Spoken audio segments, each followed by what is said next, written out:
When I speak to 6 and 7 figure brand owners, they just feel like the only way to do it is for them to decrease the CPA as they scale. If you're currently at 7 figures and you want to scale to 8 figures, of course, you need to increase your new customer acquisition. In terms of increasing LTV then, of course, if you have multiple products, you can upsell and cross-sell them. Another big one is subscription offers. And we've seen firsthand with our clients that if you have a subscription offer, your revenue has this compounding effect because you're acquiring not just a customer, you're acquiring a subscriber. That's going to add compounding revenue to your business, and you're likely going to be able to spend more than your competitors. 6-7 figure ecom brands don't really understand this concept of like. All right, guys, in this video, we're going to talk about how to scale an e-commerce brand from 7 figures to 8 figures in 2025.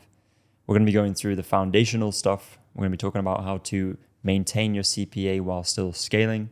And yeah, we're going to go into a lot of different areas today. Yeah, many topics. And I think there isn't a better person than to speak with this guy over here, Jordan, because we both share pretty much the same business. We've been working with 6, 7, 8, sometimes even 9-figure clients here and there. And so I think it's a good opportunity to get along together and speak about how to actually go from 7 to 8 figures, because at least from my experience, I've seen those 4, 5, 6 things that the 8-figure businesses have, and the 7-figure businesses are just lacking or don't have at all. So yeah, let's do it. No, I think it's going to be a great conversation. There's a lot of, we face a lot of the similar challenges with the brands that we work with, and it's all about being able to understand what separates 7 figures and 8-figure brands. Yeah. So yeah, where do you want to start today? Let's talk about one of the most important things, which I think is product market fit, and the idea that not every product can scale to a certain number on the front end. Like you can introduce multiple products to your brand, and they could do maybe well as an upsell, as a downsell, but not every product or every suite of products that you launch are going to be perfect for scaling and launching to the ice cold market out there. So I think one of the most important principles that people really forget is like introducing a product to the market that is a fit to that specific market that you're going after. Many times they just forget about it and they just focus on what they would want to introduce, and they forget to listen or to do research on what people actually want, whether it's a feature, an advantage compared to the previous version of the product, whatever it is, comparing it to the competition, whatever it is, there needs to be a market fit that is very clear, that is scalable, and that people actually desire and there's a demand for. 100%. And if you're running a 7-figure brand, you're operating a 7-figure brand, you likely already have that one hero product that's probably got you there, right? But I think when it comes to getting to the next level and being able to do that more consistently, having more products, introducing more, like appealing to more areas of the market really, and understanding what your TAM is, your total addressable market, for the specific products that you're running. That's a very, very big one. We have one client that has he's in I cannot tell you exactly what the brand name is, but they're, just to give you an understanding of what they're doing, they're basically entering a very like a niche of a niche, like a big industry, and then like a niche of a sub niche. But the market cap is still like $1 billion, and it's just like them and maybe 2 or 3 other people promoting. So that's an example of a low competitive market that has a perfect product market fit, that has a big enough market cap to actually get you to 8 figures in the first place. So yeah, I agree with your point. Really, really important. Okay. I guess we can speak about the foundational things, like to go from 7 figures to 8 figures, you need product market fit. We understand that. But what are the first things that we can start doing, a business can start doing to get there in an easier way? Or what are the first steps that we should take? What do you think is the first step that you should take from like a product perspective, maybe offers? What are the things that you would do based on your experience? Yeah, just like the product market fit, the offer is also a huge part of it, right? Like likely if you're already operating at 7 figures, maybe if you're low 7 figures, not so much. If you're high 7 figures, maybe more so. But you found an offer and a structure that works for you, whether it's, you're bundling products together, whether you're doing like a one-time and a subscription offering. I think having that there and something that is consistently working, that especially on like front-end customer acquisition, if you can have a sustainable, consistent way of acquiring customers, be it through Facebook ads, Google ads, whatever, but something that's already working and that you can double down on, because we're going to talk about other areas that you can optimize to Yeah. maintain CPA as you scale Yeah. further? I think a big one is understanding that to get to seven figures, you can do it with 1, 2 products, as you said before, but it's mostly about distributing your risk. Yep. Because, and you can do this in multiple ways. You can do this by selling the same product, but in different markets or in different, with different offer propositions. So you can, just like you scale your creatives, right? Yeah. Horizontally, you can scale your offers horizontally. So you can sell the same exact product, but with 5 different offers to a specific market. So that's one way of distributing your risk. Another good way of distributing your risk is just by introducing new products, which is what we discussed about before, Yep. right? Imagine having, I'll give you 2 scenarios, right? And you let me know what you would choose. Business one is a business that has 2 products. Product number 1 is generating 95% of the revenue, and then 5% of revenue is coming from maybe other products, but that are not being pushed on the front end. And business number 2, which is typically bigger, has like 10 products, and the revenue and the cash flow is being distributed across these 10 products. Yeah. This of course, option 2 would be better, and I think it has a lot more of a higher enterprise value. When investors and private equity firms look to buying businesses, they look for distribution, not a risky business that is reliant on just like one product, right? Yeah, Get my point.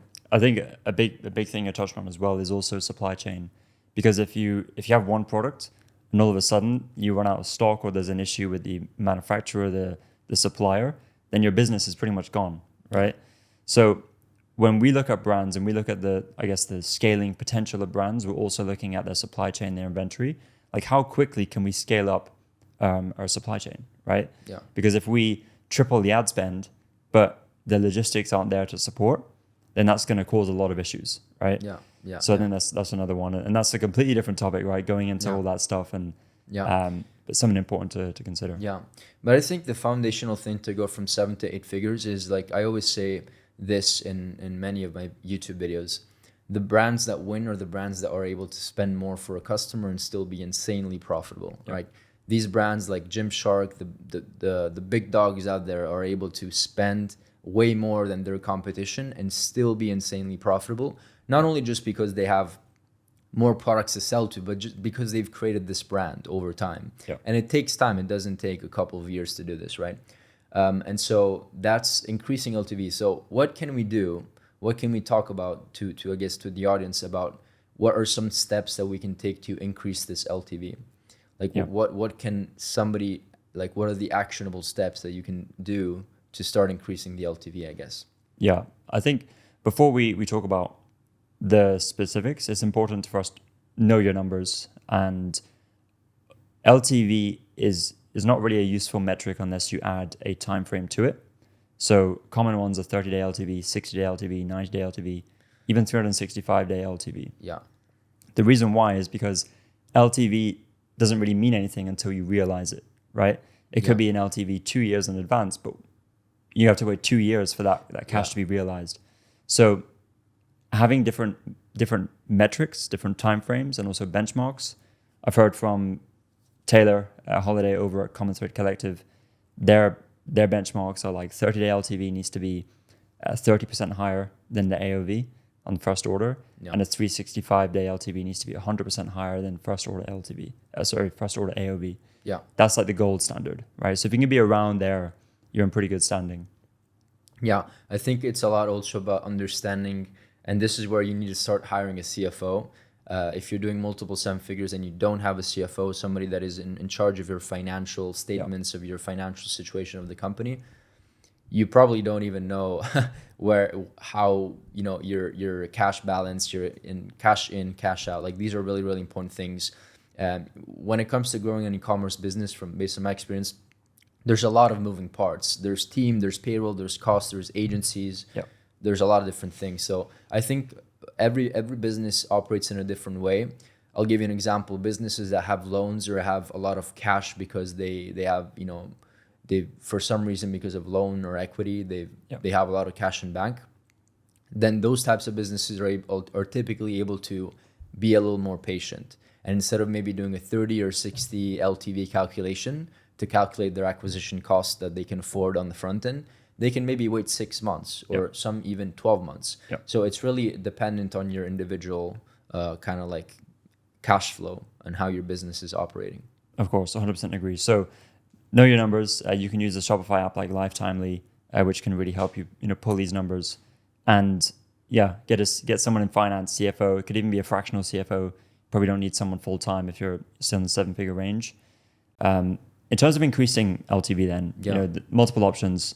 Of course, you have a customer that comes in to your ecosystem by buying one of the products on the front end. Of course, if you have multiple products, you can upsell them, cross-sell them, multiple ways on the back end, right? Email flows, even like things like direct mail. Throughout the purchase process, you could introduce things in the checkout, all that stuff, but that's more of an AOV thing. And then, of course, another big one is subscription offers. And we've seen firsthand with our clients that if you have a subscription offer, your revenue has this compounding effect because you're acquiring not just a customer, you're acquiring a subscriber. And whether you have a monthly thing, whether you have something that renews every 3 months, that's going to add compounding revenue to your business. And you're likely going to be able to spend more than your competitors to acquire that customer. And as you said, win out in the long term because of that. Yeah, and exactly. And then it's a matter of understanding, okay, how much is this subscription lasting? And typically, like, the only caveat with like subscription is that if the product doesn't work and if people don't want it, it's not going to work because your acquisition costs are going to be significantly higher. We have some clients that are selling subscription or have sold subscription, and we were barely breaking even on the front end just because we were spending a lot, and that was the plan. But it was sustainable because they knew that they stick for, like, I was thinking like 9 or 10 months. And so it was a strategic play. And sometimes I see that ecom 7-figure ecom 6-7-figure ecom brands don't really understand this concept of, like, you don't need a 50 ROAS on the front end. You need a 5 ROAS. You need to calculate and reverse engineer what your ROAS and front end ROAS should be based on your economics of the business, based on your LTV, and based on operationally how your business works.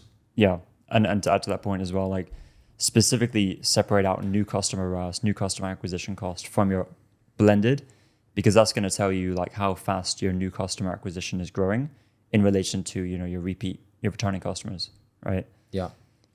I think we discussed, when it comes to LTV, you discussed more about, I'd like to dive deeper into what people can do on the front end to immediately increase LTV, because there's a couple ways to do it. You can work on the back end, and that's a more long-term play because you build flows and you have to wait for people to receive the flows, for people to try the product. So that's a more long-term approach, which 1000% works, but it's something you need to be patient for, right? What are the things that we can do immediately to start increasing that LTV? And by the way, like, you can increase LTV by increasing the first time purchase. So the first thing that I really recommend, if you haven't done it before, is testing bundles and selling full-on solutions.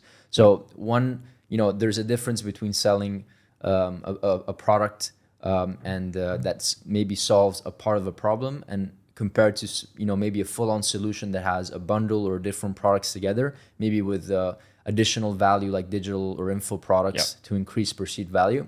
And so what this allows you to do is very simple. You can charge more. You typically have better margin. You can structure an offer where the total value is the value stack, the value ladder, whatever it's called. You have a $200 value and you sell it for $130. So you're not discounting, but you're just giving away the value for free. So that's it. I love this structure also because it doesn't devalue your brand by saying 50% off and you lose, and plus you lose margin, which doesn't make any sense. So you're just adding, instead of decreasing the price, you're adding value and you're keeping margin, and it's also, I think, more presentable and higher perceived from a customer standpoint. Yeah, I think this is a great point. Like, increasing perceived value, bundles, like, give an example of something that works really well, like in the cleaning product space, like selling like a starter kit, right, where you have like a bathroom cleaning product and a kitchen cleaning product, and you sell it all together. Like, if it makes sense for customers to buy things together and if things are very complementary, by all means test it. And it doesn't just have to be for consumable products. You can get creative with it for things that maybe aren't consumable, right? If I'm selling a microphone, I'm also going to sell the arm, right? And I might sell like a lapel mic to go with it, and something else, right? Like it's like a creator podcast kit, whatever, right? Yeah, exactly. Exactly. We can be very, very creative. And then the next thing that you can do to immediately increase that LTV on the front end, or I guess allow people to spend more, is just adding pre-purchase and post-purchase upsells. Yeah. I cannot explain how important this is and how much people leave money on the table when they don't do it. I've seen some scenarios where revenue is increased by maybe 5%, but other scenarios where it was 15%. Just because, in my personal experience, just because the secret is structuring those offers so that it's very complementary to what they just purchased. It has to complement, because then the offer doesn't make sense. You can't sell a phone and then a table. Right? It has to make sense. There needs to be some reasoning behind it. Yeah, and a no-brainer as well. Like that post-purchase offer, like if you there's something so complimentary and the no-brainer offer, like a one-time thing, and it's a relatively low price point compared to what they purchased, you're going to get a high take rate on that. Yeah, 100%. We have a client right now that is in a very really interesting industry, kind of like a spiritual industry, and their take rate on the first upsell is 25%. Wow. 25%. So 1 in 3, sometimes 1 in 3, 1 in 3, 1 in 4 people that buy the product buy the first upsell. That's crazy. That's crazy. That's absolutely crazy. So these are not the numbers that you can expect every time, but if you're doing it right, you should expect around, I would say, at least 10, 15 to 20% conversion rate on that offer. So if you have those numbers, it means that you have a decent take rate. This is like pre-purchase? I would say post-purchase. Post-purchase. Okay. Yeah, post-purchase. I mean, we've seen it can be more like between 5 and 10. It depends on the product, depends on the industry. Yeah. Maybe more so for consumables. Maybe on the lower side, but it also depends on the offer, right? There's so many variables. There's so many variables. I've seen that with health, beauty products, people go for crazy for full-on solutions. So if I'll give you an example, and you can do this in both ways, but if you sell the bundle, you can have X amount of upsells later. But if you maybe sell the individual product, then that having strategic upsells and cross-sells after is a perfect strategy to have them still buy the bundle. Yeah. Even if they chose the option one without the bundle, right? Yeah. And so, it depends on industry, I would say. Yeah. The last thing I would mention as well is the shipping protection, right? Like a very easy win, right? Yeah. So we actually have a crazy client that is doing that. So it's not a scam, it's reality. Like you can actually, people think that it's not true, but of course some people do it unethically. But the way that we do it is that we have basically a secured or a refund policy, or where the shipment is secured for orders. I think it was not over $300, and that's typically the AOV of the client is below $300, and they have a take rate of 95%. 95%. So I think it's shipping protection is $4 or $5 or something like that. Mm-hmm. And then of course, if the product gets lost or damaged or whatever, we of course will cover for it. That's the whole point of shipping protection. But it never happens because fulfillment is on point, and people just want that extra level of security. And if they invest if they buy a $50 or $100 product, adding an extra $4 or $5 isn't going to break the bank. It's just going to allow them to be a bit more secure. And so that's one. The second one is a free gift, which we did not expect that would ever work, which is between $5 and $10. And that is maybe something that you can add on as something cute, an extra bracelet or a cap or a shirt for the brand, or something that is doesn't cost you much, has high margin, but the perceived value is there, and it's a cute gift. Yeah. Really, really interesting. Yeah. So maybe let's switch gears a little bit and talk about front-end customer acquisition, because if you're currently at 7 figures and you want to scale to 8 figures, of course, you need to increase your new customer acquisition. Paid advertising is getting harder and harder to do. Costs are rising. We're not really talking about how to decrease CPA here. We're talking about how can you maintain your CPA target while scaling your ad spend, which is hard to do, right? Not a lot of brands can do that, especially when you're talking about getting into the 8-figure range.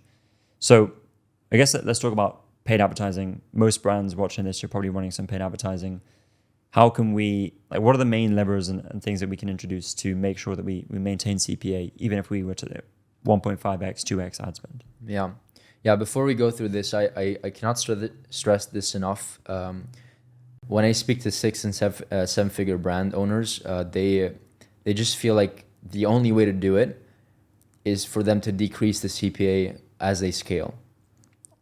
and that is not sustainable because they don't envision, you know, when you know that you need to do something, but you visually or like mentally don't see how you can get there. Yeah. That's basically their bottleneck. And so that would be the LTV bottleneck. They cannot see how they could go from like $100 LTV to like a $200 LTV. And it's just a limiting belief. So that should be your focus, to go from 7 to 8 figures, because all of our clients that are getting 8 figures have a very strong LTV. And so that's the first thing that I wanted to mention. What are the first things you can do? Well, number one that I think that I can say is just tracking your creative performance, not just on your ad account, but with systematic sheets. And we also use a tool called Autria. Try Autria, where it's an amazing tool where you can log in and you have creatives broken down by ROAS, ad copy broken down by ROAS, headlines, same with ROAS. And so you basically have a graphical representation of what's going on in your ad account, and you can make systematic and number-based analytical decisions. Yeah. I think an important point as well is using that to then create iterations on the ads, right? Because I think the thing that separates the brands that scale to 8 figures from those that maybe get to 7 figures but remain at 7 figures and can't really get past that is that the brands on the 7-figure side, their current creative process, it doesn't have a lot of structure to it. They're just kind of producing creative, they're throwing stuff at the wall, they see what sticks. Every single time, yeah. I mean, there's always going to be an element of throwing stuff at the wall and seeing what sticks, but you can approach it in a more structured and strategic way. So even if it comes from like research and creating ads based on frameworks and building ads intentionally with, backed by data with your research, or even like you have a winning ad, you break down why that ad was a winner, the angle, maybe the format of the ad, the creator, like was it a video, image, all that stuff. And then you're using that data to inform future creatives. Yeah, we actually have a sheet called Command Center, and within this Command Center, which is basically where we document all of the journey of our customers, the ad copies, the creatives, we have a sheet called creative tracking sheet, and it's basically divided into rows and columns, of course, but there's a bunch of different columns, and each row is a different test. So every single time we launch a new ad set, we add we add a row to this sheet that has, okay, what is the name of the ad set? What is the avatar customer we're targeting? What is the ad copy? What is the, I think we talk about emotions, marketing angles, the copy we use, the creator that we use, the headline, basically the entire ad. And then we have also extra columns that tell us, okay, this was a winner, a loser, a break even, whatever it is, how long it took us to identify whether it was a winner or a loser. And then all the other metrics like CPMs, cost per clicks, ROAS, and they're all color coded. So we can go in there and immediately see what's the situation of the creative. And then based on that, we make future inferences or future predictions on what could work. Yeah. But it's very analytical. That's it's very nerdy. That's killer, yeah. It's so important to have something like that. And the thing I'd say as well is like being able to have the volume as well. Because what we're finding is that you can produce creatives based on like data and create these variations, but you still need to have the volume side of things. And another important point is how you organize your raw creative or your raw content, right? Library. Because the library. If it's spread out and it's not organized, and trust me, it's going to be a nightmare. Like it may be easier now, but as you scale, especially if you're bringing in partners, like external partners to do things for you, it's going to be a mess. So what I recommend is you can do it simple, like Google Drive, split different folders by different styles of content, different creators, and just have some organization, some hierarchy to that. Yeah. What we've started doing for our clients is we built something called a block library, and we're using a platform called air.inc for this. But what it allows us to do is it's basically Google Drive, but Google Drive on steroids. Yeah. And you can tag, like let's say we have a piece of content from a creator, we can tag that by the name of the creator, but also what that creator is doing, the product that they're using, whether we're going to use it for A-roll or B-roll. Yeah, that's killer. Yeah, and we have that per client. And it just means that, let's just say we're putting out a creative together. We have this idea, we have this angle, we have a hypothesis. And then it's like, okay, well, we need this content. Let's just search for, someone putting on a t-shirt, right? Or someone putting on a blue t-shirt, right? And we can find that pretty easily. So yeah, it's kind of like I guess more of an Yeah. admin kind of nerdy, boring stuff, but it's going to be really, really important. Long story short, if you want to go from 7 to 8 figures, be a nerd. Yeah. Literally, like, be a nerd. And Yeah. so that's a big one. I cannot stress this enough. Every single time I onboard a client that doesn't have a structured library, it takes us so much time, my editors, so much time Yeah. to go in and figure out what's going on. So if you don't do it for yourself, do it for others. Yeah. Like, because it's going to be a pain, especially if you want to remove yourself from the business. Yeah, systems and processes. Yeah, That's all it comes down to. Exactly. There's one thing I want to touch base on, which is really, really important, because we talked about kind of like how, some high level concepts of how to essentially, I guess we should say, increase ad spend while maintaining CPA. But Yep. how do we actually do that? Sure, we can track all the numbers, but what are the systematic strategies that can allow us to get there? I think there's two ways to do this. The way that we structure our marketing and advertising is like two different groups. Number one is going after, we spend 80% of our time on marketing angles that are already producing an ROI. So the first thing that we do is we get the same marketing angle. Let's just say you're selling a beauty product to remove a turkey neck or something like that. And so we would go after that angle, which is proven, and we would create new creative concepts. What is a creative concept? ASMR, before and after. 3 reasons why. 3 reasons why, or How I went from this to this. And exactly. Like hooks, right? All different hooks. Yeah. So you're basically leveraging something that will work, and you're adding new creative concepts that you've never tested before. This is by far the best way to start getting the ball rolling and getting pretty much have a 80% win rate on your ads, because the angle works. Yeah. That's one. And number two is kind of doing the inverse, where you spend the extra 20% you spend on new angles to find that extra thing that can layer or distribute your cash flow in a better way. So it's a more, distributed business. And then you do the same exact thing, and you maybe use the already winning creative concepts into the new marketing angle. So you're like switching between the two. Yeah, 100%. And then in terms of finding new angles, when it comes down to that, like, the research is key. And Yes. this is something that, again, it's a boring side of it. It's not pretty, but you have to do the research. You have to look at Reddit forums, Quora forums, survey your customers. Obviously look at your competitors, but one thing I'd be careful about with your competitors is that what's working for them will likely not work for you.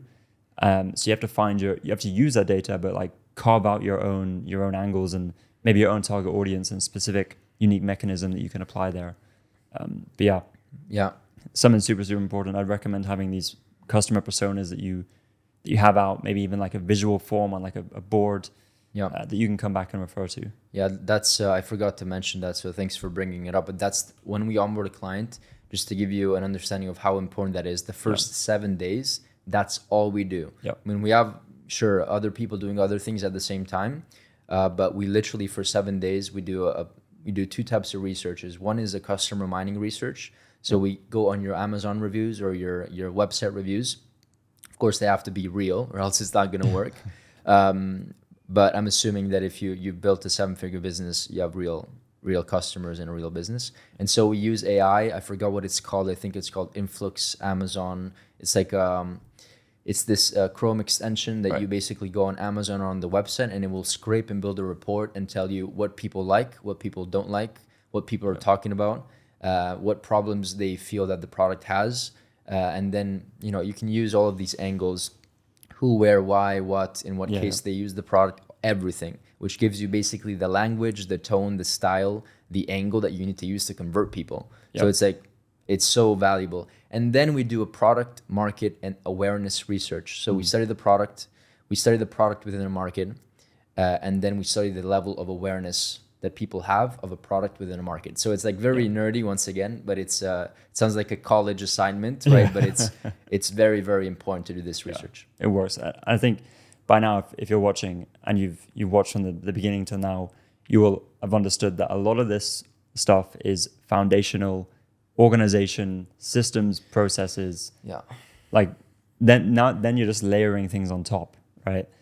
So we've spoken about, I guess, creative front-end customer acquisition. What other areas of the funnel can we improve more from like a conversion rate standpoint to make sure, that we can increase the ad spend, because creative is one thing, right? But it's not the be all end all of making sure we can maintain that CPA at scale. Yeah. I think it's we touched the base a bit before, but it's CRO, conversion optimization. I noticed a lot of companies, even if they're doing like $300,000, $400,000, $500,000 a month, they don't have a CRO team. They don't have people, and you don't need to hire an agency. You can have it in house. It doesn't matter as long as there's somebody that is taking care of. I'll give you some examples: split testing advertorials, split testing the title of the advertorial, split testing the CPA or the CTA button color. Like things like this matter at scale. And you should do it. Just keep in mind that every single split test should be analyzed after around 250 purchases. So if you don't have that volume, right, it's not even worth it to start doing these micro CRO tests. If you are, it's an absolute no-brainer, and you will notice that these tests will fail, and the one that will succeed will allow you to increase maybe like 0.20% conversion rate here, 0.15% there, and at the end of the year, it adds up to like 15% extra revenue. Like it's a must. Yeah, it's so underrated. I feel like it's coming more to light now. More and more brands are maybe not even doing it, but thinking about it and know that they should be doing it. I think it's similar to how the ad creative game has shifted. Like every brand owner knows that they need to be doing more ad creative now. Yeah. And I think what we're seeing now and more so into next year is more people about CRO, and it's like, okay, it's another part of our funnel that we need to optimize and improve. And you touched on it there, A/B split testing, even like on your website navigation, your product pages, your collections pages, look at everything. But the most important thing, and what we do at my agency, is everything is backed by data, hypothesis. So make sure you have some heat map or session recording software installed. Microsoft Clarity is free. It's great, gives you a ton of data. If you want to go a little bit more nerdy, sophisticated, you can use heatmap.com, which gives you the same thing, but they assign revenue numbers to the different elements of your website. Yeah. It's pretty cool. Basically, you can look at your heat maps and say, for the people that clicked on these elements, what's the revenue per session, right? Yeah. Things like that.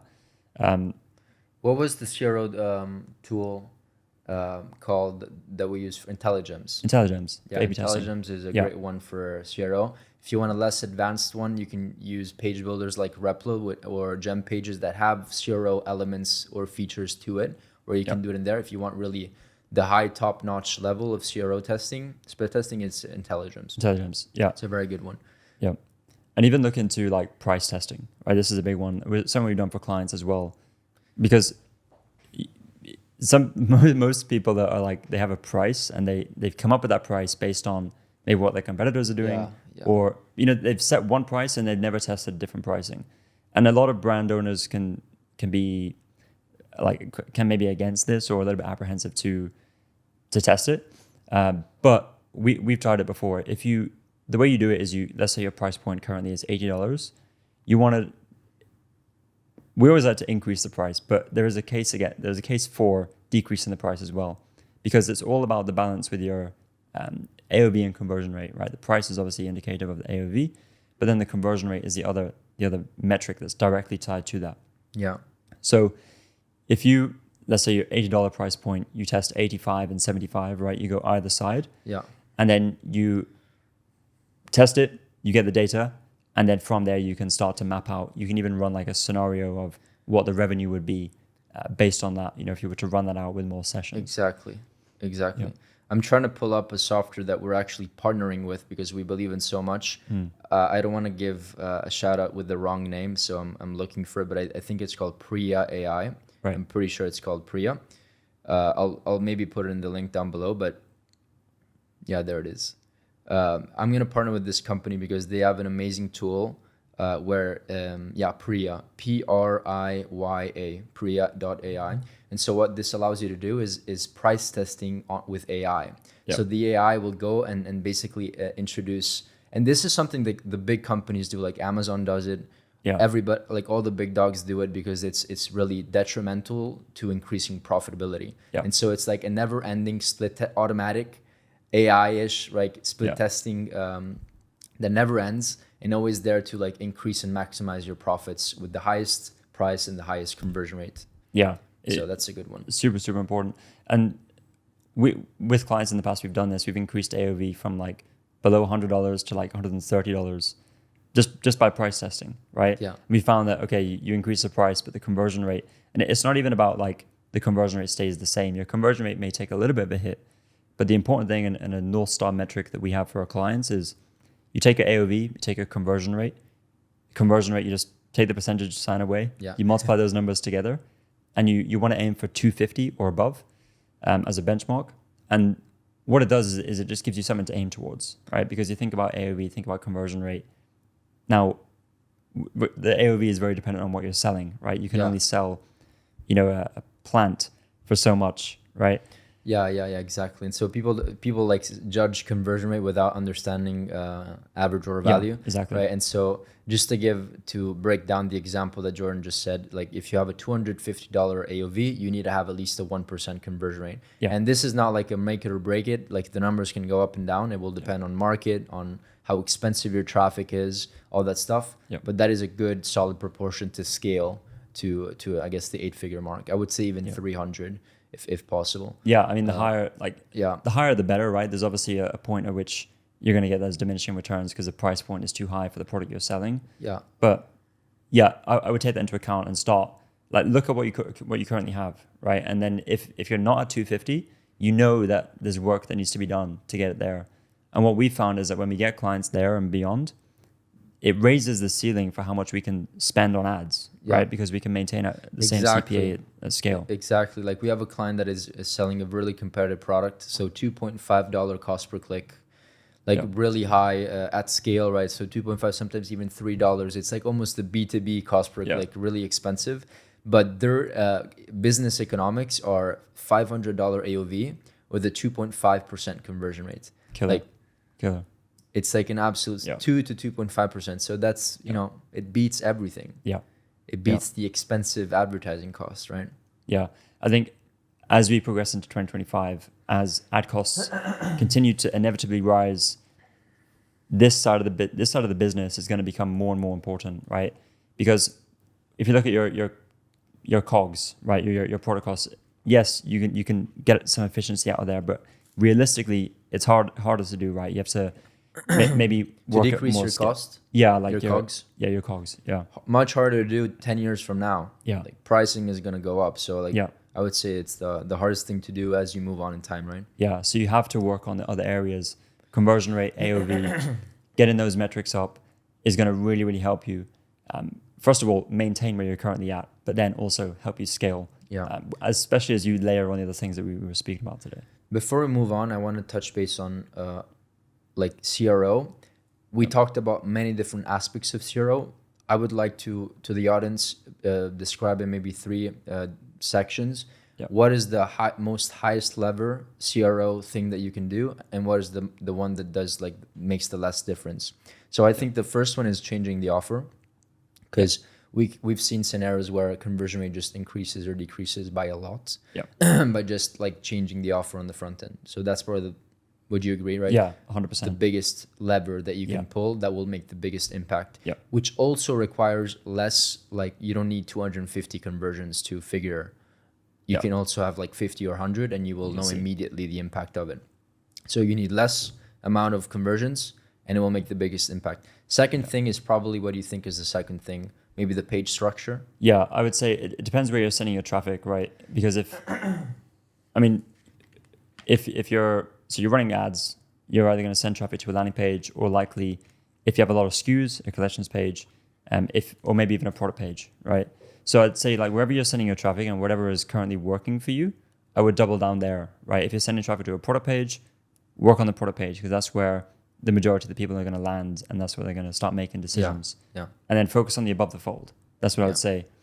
So offer, and then optimizing the because you can have destination. Yeah, you can have the best offer and the worst kind of landing page, and it will, if there's product market fit, of course, it will still work. Yeah. So good offer. Then next thing is above the fold optimization. So making sure you have the reviews and the good title and the social proof, etc. Right? Yeah, and as I said, it depends on where you're sending traffic. Like if landing pages are crushing for you, then stick with landing pages.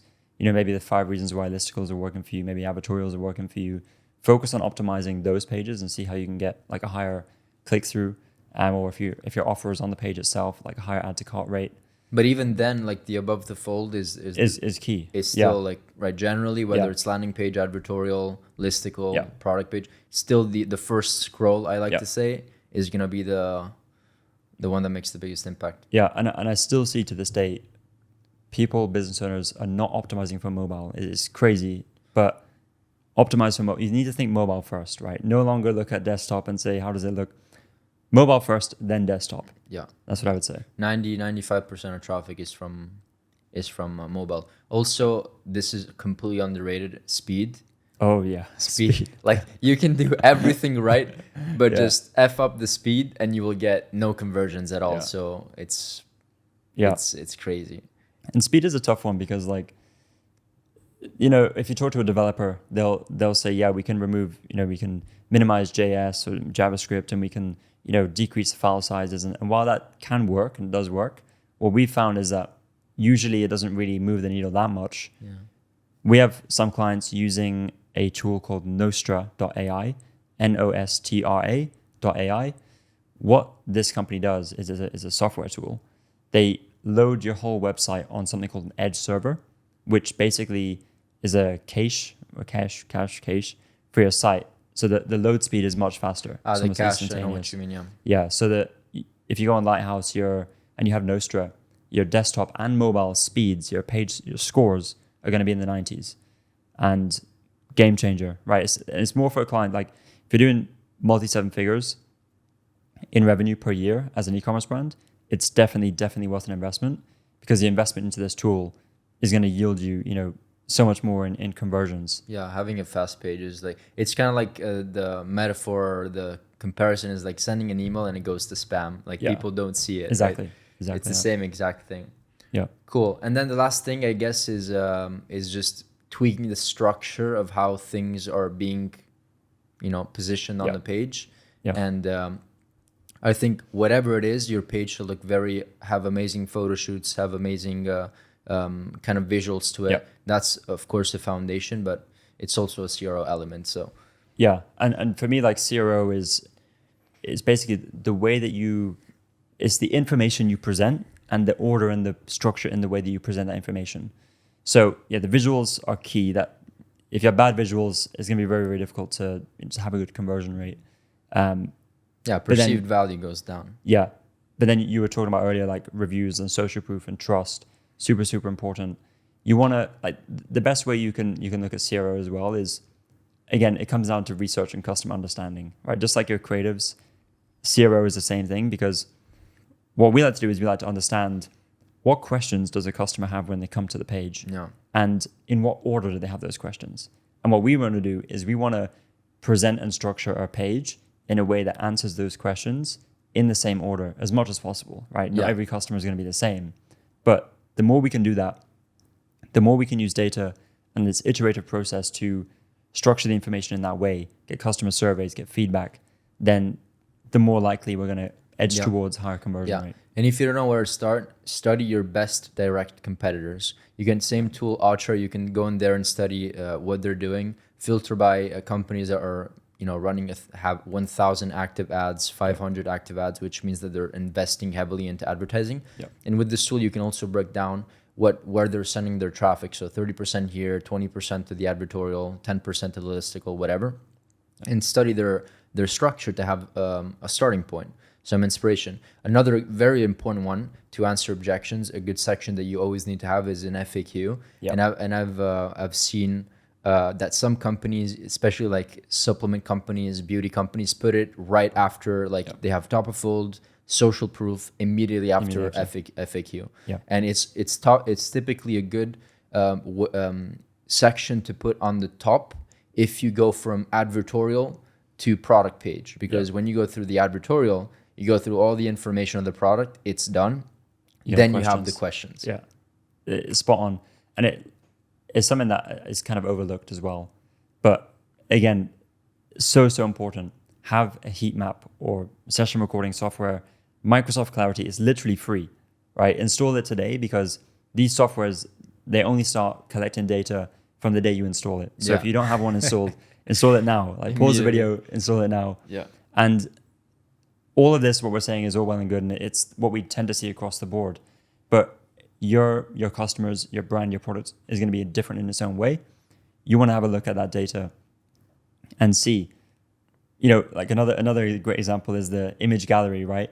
Like when we look at heat maps, it's lit up, right? It's like red everywhere. So what do you do? Section? It's the scrollable. The thing at the top, like the product image gallery, the carousel. Yeah. That's basically your landing page. Yeah. So fill that with infographics. Yeah. Right. Don't just have like images of the product and images of people using the product. Have those, but overlay some information, some benefits, some unique mechanisms. I always say customer review. Yeah, I always say that should be your landing page, but a scrollable version of your landing page. Yeah. That's a very good one. Cool. I think we can just maybe finish it up talking about communities and reward programs, perhaps, because I think when you're spending 6 figures a month on advertising, you have to make sure that you pull every lever that you have. You want to make sure that expensive advertising yields you indirectly as well, right? So I think reward programs are a big one. If you can have one customer out of 10 or 20 refer 1, 2, or 3 people, you're gonna win, because your acquisition costs are automatically gonna go down because there's more word of mouth. Exactly. And some people that don't understand, and they just look at front end ROAS, but they don't realize that as you scale to like 6 figures a month in ad spend, there's going to be a bunch of organic increase or word of mouth increase automatically. But if you can also put in place a reward program, it's going to be a game changer. Yeah, facilitate it, right? Don't just expect it to happen. Encourage it, facilitate it, and customers will do it. And especially if you give them a reward, like refer one friend, get $10 in credit, or refer a friend, they get 10% off, you get 10% off your next order. You can get creative and test different offers. Yeah. And there's multiple apps for Shopify that facilitate this. So where would we put this rewards incentive? I would put it, first of all, a section on the website. Yeah. Partner with us or not partner with us, like get more points or credits or whatever, coupons, whatever you want to call it. And plus some brands customize the name of it to make it more on brand, right? Yeah. And then a good other spot is, of course, following up with email. Yeah. So like a post-purchase sequence. And then on right at checkout. Right at checkout, when they bought the product, you never know, maybe they're already fans of they already rave about you. Yeah. You never know, put it there with a coupon code as well. Mm-hmm. And say, become our ambassador. Or, yeah, and it's a great one. So talk to me about building communities. Yeah. And how does that look? This is a very interesting topic because it's something that not many brands do. But I did a video actually yesterday talking about communities, and there's this brand, forgot what it's called, but they sell a beard. Their ideal customers basically people that have thick beards. Yeah. And so it's very culturally, it's like, same thing with like, other people that have, other characteristics that they share. Yeah. This physical characteristic of beards apparently is something that's like it's called brotherhood. Right. That's what it's called. And they have 30,000 group members. Yeah. And they do lives, they share value. The community itself is a value to the community members. Yeah. And so you're creating a tribe. I would say that's the added value. And many times you can also add this benefit on your pop-ups and say, sure, get your 20% off, your 10% off, get a free gift, but also join the tribe. Join the tribe. Yeah, exactly. It's cool. I think it's really cool. The brands that I think are going to win out in the next few years are going to be those community brands, because, I mean, e-commerce is not getting any easier. It's going to get harder and harder and harder. And it comes back to brand, right? But I think rather than looking at, like the Louis Vuittons, like those big brands that have that brand image and equity, it's more about like community building with smaller, like if you have a smaller brand, how can you build that community? Obvi, the supplement company, is another great example of this. They mainly target women in their 40s and 50s with weight loss. Yeah. They have a Facebook group with like 100 and something thousand members. V-Shred, yeah, killer. Yeah, and I'm starting to for one client that is in a very like interesting niche and industry, which is perfect for communities. We're actually looking to get into school.com from Alex Hormozy, because what you can do in school is not only you can make a free group, you can also upsell them with subscription. And it will not always fit depending on the product to sell a subscription. In my case, we would transform the community into like courses and information about a specific topic, or extra support, which you can do with beauty, you can do with any industry. And then there's also a feature that in school you can sell courses, or you can sell specific info products, or you could sell anything, honestly, as long as you put it there in school, and they can just have one-time payments or subscriptions. And that's a good way to, getting back to subscriptions, what we were talking about before, good way to increase LTV. Yeah, everything is intertwined, and I think that's such a good idea, like getting them into a community, but then the ability to sell information and having things on the back end, even like higher ticket, depends on the product, right? Depends on the market, but there's so many ways you could go about it. Yeah, I know that talking about high ticket, there's some companies that within the supplement industry, health industry, pretty much any industry you can do it, even like furniture, anything, that just have people that call them. They have salespeople that upsell them like 12-month supplies. So like there are thousands of dollars, literally. Yep. And you do it typically with like existing customers or people that maybe are, you know that they're loyal.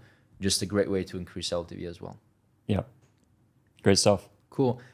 Honestly, this was a banger. I think we talked about a lot of cool things. I never went this in depth with you on these topics. A lot of different things. I think, one thing about both Brando and I is that this is great for us to cover like a broad range of things.